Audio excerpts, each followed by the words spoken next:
Salut tout le monde, donc je vous en ai parlé récemment. Pour cet été, je vais diffuser certains enregistrements de plusieurs sessions qui sont déroulées sur l'extension Soldat. Donc, petite présentation. Donc, tout d'abord, tout ce que je vais présenter, donc c'est l'extension officielle. Les liens pour la récupérer et voir les docs sont dans la description. Donc, tout d'abord, les joueurs ne sont plus des aventuriers mais des soldats, soit en tant que recrues, soit en tant qu'officiers. On y reviendra plus tard.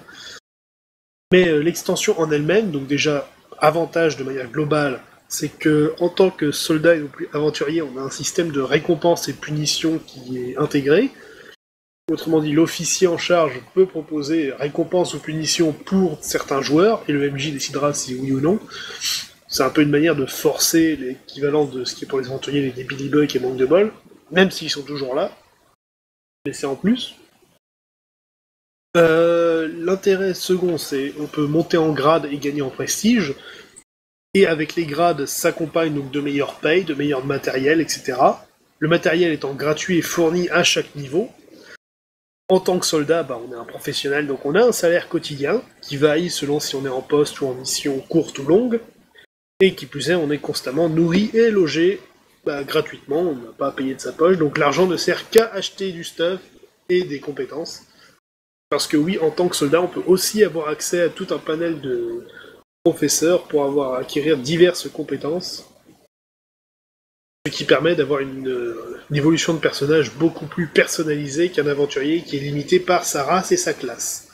Et à ce sujet d'ailleurs, je précise que tout joueur qui intègre l'armée, tout personnage, n'a plus les restrictions d'origine. À savoir, par exemple, un demi-elfe est limité par le port d'armure avec un maximum de 4. Là, peu importe la classe qu'il choisira d'être dans l'armée, ce malus saute. Il portera l'équipement standard de l'armée conformément à la classe de soldat qu'il aura choisi. De même, les compétences affiliées à l'origine, elles, sont toujours valables. Même pour les humains, ça permet d'autant plus de possibilités, là où dans l'aventure standard, ils n'ont quasiment rien. Mais en contrepartie, évidemment, il y a des plus, il y a aussi des moins. Pour les joueurs, les missions seront plus difficiles. Mais de l'autre côté, le matériel est beaucoup plus adapté à leur niveau. Donc, un niveau 1, déjà un stuff complètement pété par rapport à un aventurier. Mais ce faisant, comme on est dans un cadre plus rigoureux, les missions seront plus difficiles par rapport à leur niveau d'aventurier. Deuxièmement, ils sont moins libres vis-à-vis de leurs actes. En tant que soldat, on est sous les ordres d'un officier, et en tant qu'officier, on est surveillé par un officier supérieur, donc on a des comptes à rendre. Donc non, on ne part pas fouiller la caverne en passant devant, on ne va pas explorer le donjon, on ne va pas looter les ennemis. Donc voilà, on est sur un certain cadre, donc on est un peu restreint au niveau des possibilités en termes d'expérience. Et qui plus est, comme on est directement sous les ordres d'un officier, selon l'officier, on est plus ou moins disposé à faire plus ou moins de choses. Après, de mon côté, en tant que MJ, le jeu est plus contrôlé, puisque comme je disais, l'officier a une mission à accomplir, les soldats doivent obéir à l'officier qui va tout faire pour accomplir la mission, donc il y a peu de chances que tout d'un coup, en plein milieu, ils décident de faire demi-tour et d'aller explorer le donjon du coin pour looter des trucs. Voilà, on reste sur des choses assez cadrées.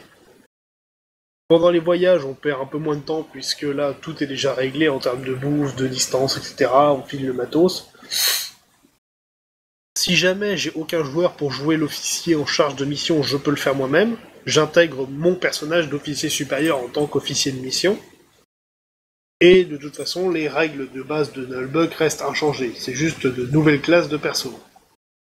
Donc, brièvement, il existe 5 possibilités, plus une 6ème annexe. Donc lorsqu'on rejoint l'armée, on a 5 classes disponibles.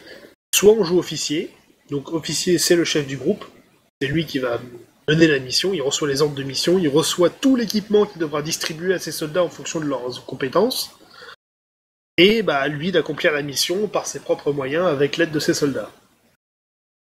Ensuite les soldats eux-mêmes, donc qui sont sous l'ordre de l'officier pendant la mission, ont 4 classes distinctes. Donc le soldat lourd, c'est l'équivalent du guerrier. La grosse armure, grosses armes, il part taper au cac et on s'en fout. Ensuite on a l'éclaireur, c'est un peu l'équivalent du ranger. Donc compétences de déplacement, escalade, nage, etc. Donc va repérer le terrain, repérer les ennemis, et peut également utiliser un arc, donc utile pour tout ce qui est tir à distance. Troisième classe, le médecin, pas vraiment d'équivalent en termes d'aventurier, donc personnage qui n'est pas très axé combat, mais qui a beaucoup de compétences, donc tout d'abord les premiers soins, c'est à lui qu'on filera tout le matériel, donc des potions, des seringues aussi pour pouvoir soigner en combat. Donc on est plus sur un personnage de support. Et enfin l'armurier artificier, donc c'est un peu l'équivalent de l'ingénieur lui. Donc tout d'abord c'est lui qui aura tout le matériel explosif, armes à feu, etc. C'est lui qui sera en charge de l'entretien des armes et armures, donc qui peut procéder à quelques réparations mineures au besoin.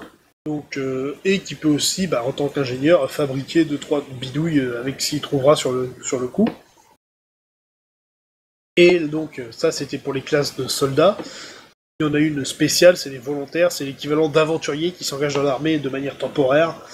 Mais bon, là ça va pas nous concerner directement.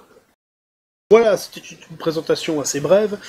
Tout ça pour dire qu'on a toute une série de classes, un cadre plus rigide, et avec l'organisation qu'on a préparée, nous, donc la compagnie ne sera pas fixée. Autrement dit, chaque fois que j'organise une session, je fais en sorte qu'il y ait un officier, et entre 2 et 5 soldats, maximum de 6 joueurs quand même, priorité à ceux qui ont le moins d'expérience. Autrement dit, les groupes vont être amenés à tourner d'une session à l'autre. L'officier, pour le moment, il n'y en a qu'un qui a été fait, donc il risque pas trop de changer, mais bon, s'il n'est pas disponible, quelqu'un d'autre fera l'officier, et les joueurs tourneront en fonction des disponibilités. Donc le groupe ne sera rarement 2 fois de suite le même, ça va changer d'un épisode à l'autre. De même, le format des épisodes, je ne ferai plus 1 heure, mais une mission, elle dure 30 minutes ou 3 heures, ça évitera les coupures. Voilà, donc sur ce, après cette petite présentation, donc le premier épisode arrive très prochainement, quand je l'aurai monté.